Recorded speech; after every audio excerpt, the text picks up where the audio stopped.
know, so that way you know every time we upload a video. I want to say we want to try to do them on Sundays or Mondays. We're still trying to see our schedule because, you know, school's about to start. So, yeah, we don't know what our schedule is going to be like, but we want to get on a schedule. Also, I'm kind of out of it. I literally just left work, so my head's all over the place. I worked a half shift today, so it wasn't a full 12-hour shift. I left at like 12:30.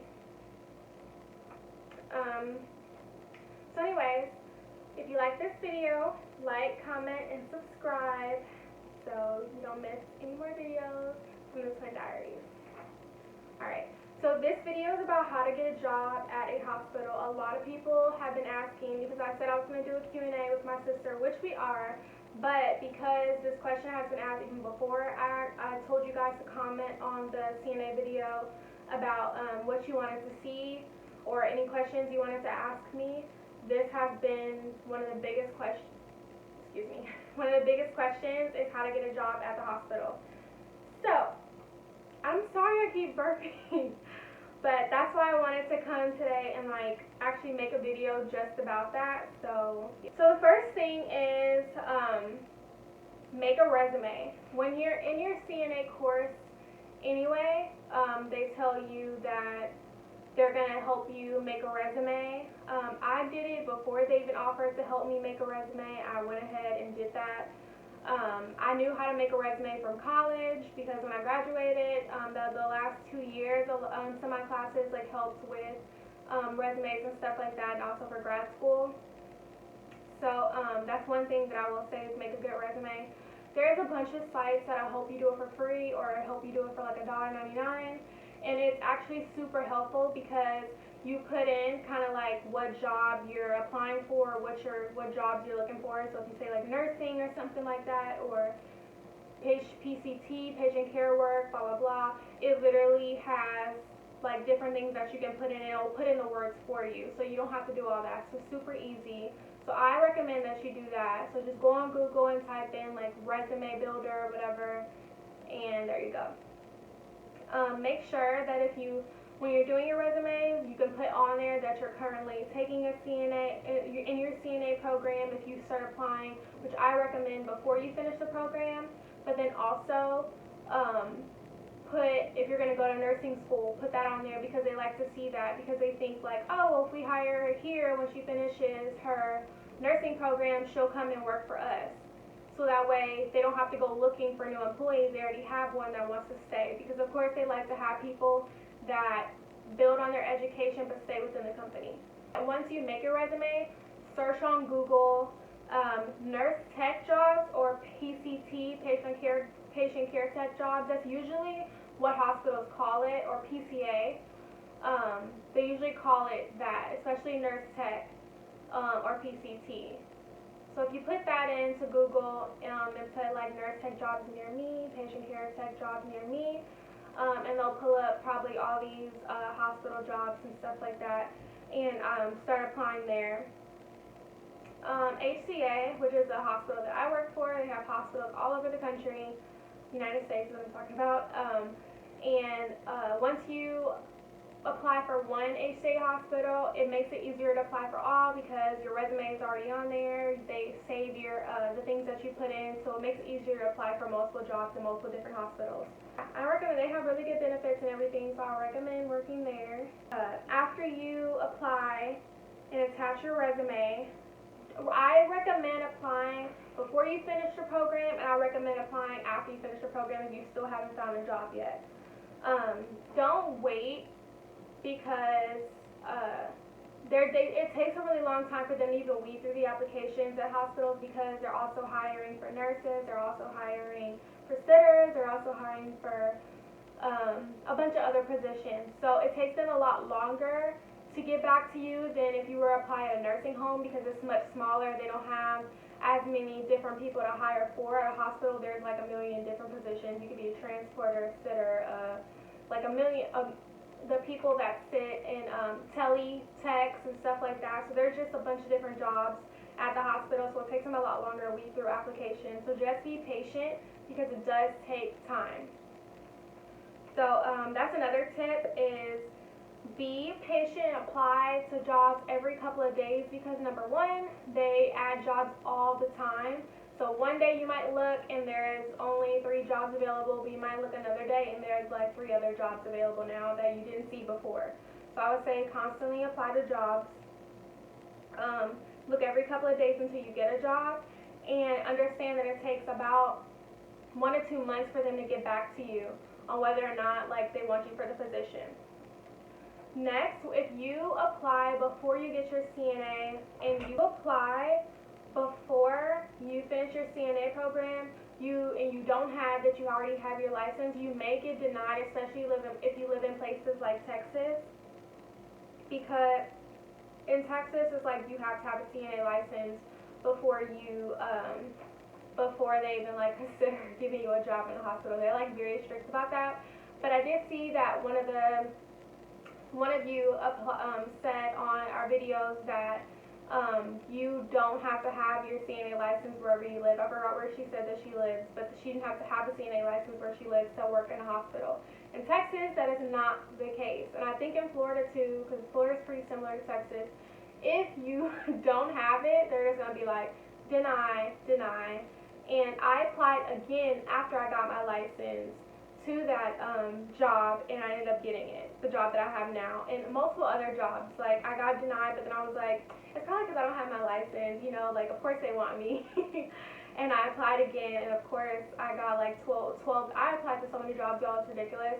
I got 12 job offers, and it took like them 2 months to get back to me. So, like I said, be patient. And now that we did that, we're going to move on to the interview process once you apply and everything and you get offered an interview.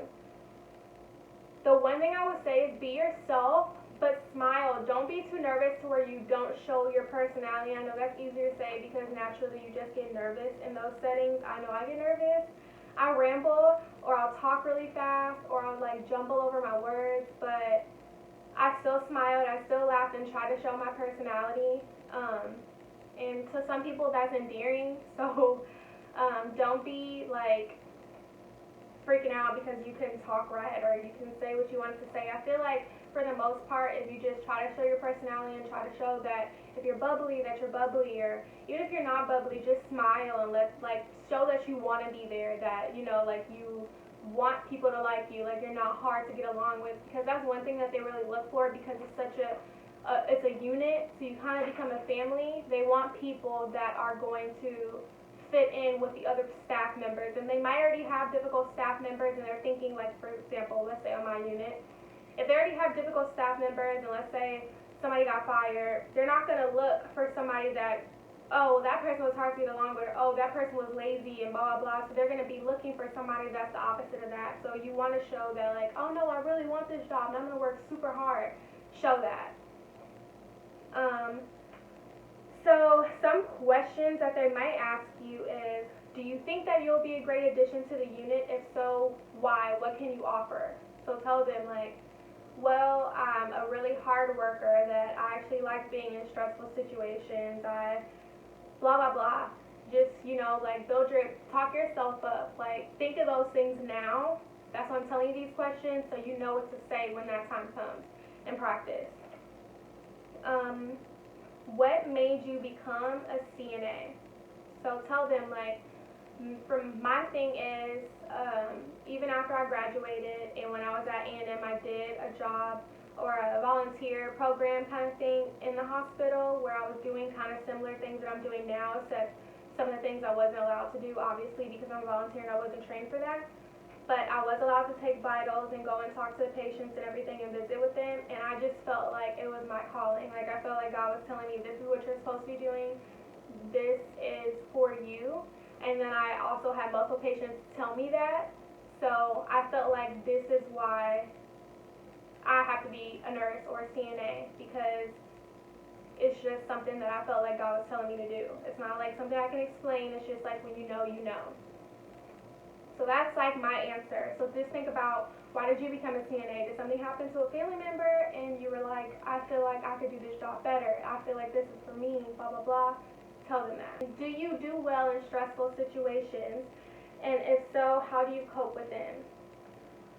That's another question, because they wanted to know, are you one of those people that kind of freak out and freeze up? Do you like being in stressful situations? I'm one of those people where it's like I don't exactly want a job to be easy, because then I'm going to get super bored. Like, I can do a desk job, really. From time to time I do unit secretary, but I couldn't like come and sit at the desk every single day, you know? But if you're one of those people that kind of like being under pressure, say that. Like, that's what I like to do. I don't want to be bored. I like constantly being busy, blah, blah, blah. Another question is, are you good with time management? If you, on this unit, we give, this is an example of kind of like an exact question that they gave me. We give our techs 9 to 12 patients on this unit, and sometimes you have multiple patients calling you at once. How would you manage your time and prioritize your patients to know who to go to first, blah, blah, blah. And for me, it is prioritizing.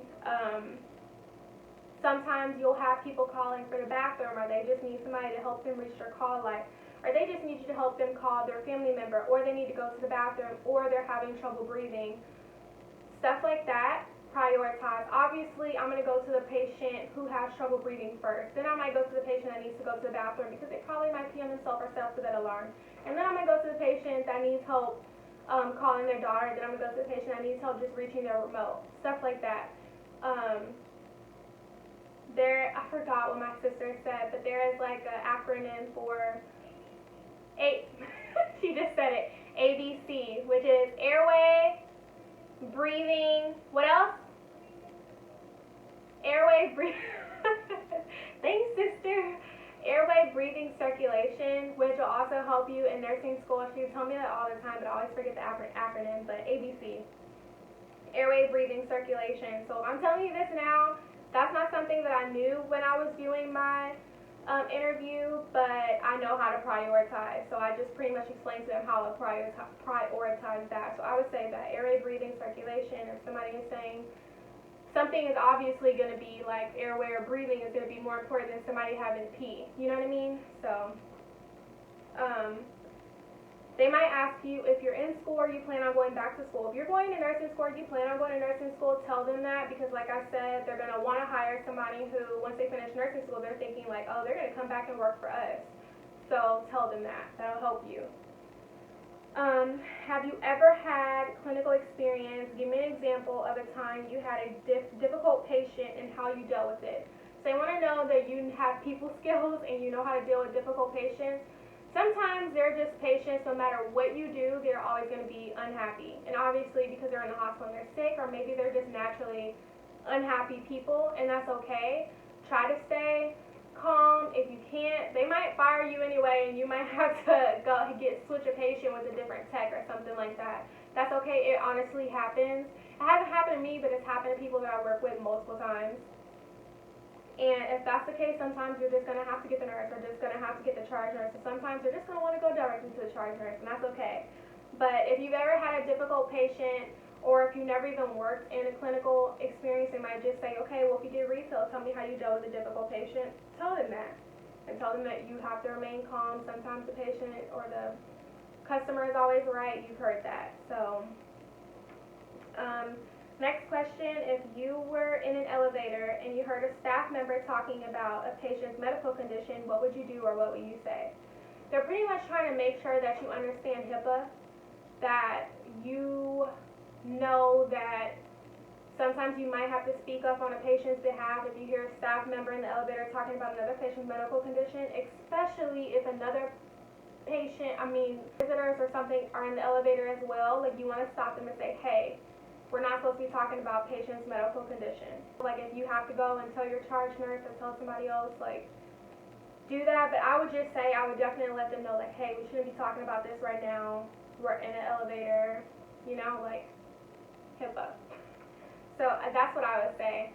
They just want to make sure that you understand that, because you're liable, the hospital's liable, they can sue you, just so you know. But that's pretty much all the questions that I have. Those are like the main questions I know that they ask. They kind of want to get a feel for who you are as a person, how you would be on the floor, how you are with patients, are you a people person, stuff like that. If you genuinely want this job, They don't like to go searching for people all the time, so they try to pick the right employee that one time, the first time. So that's it. If you like this video, don't forget to like, comment, subscribe. Hit that bell so you don't miss any more videos with the twins. And thank you so much for watching. Have any more questions? Put them down below. Bye guys.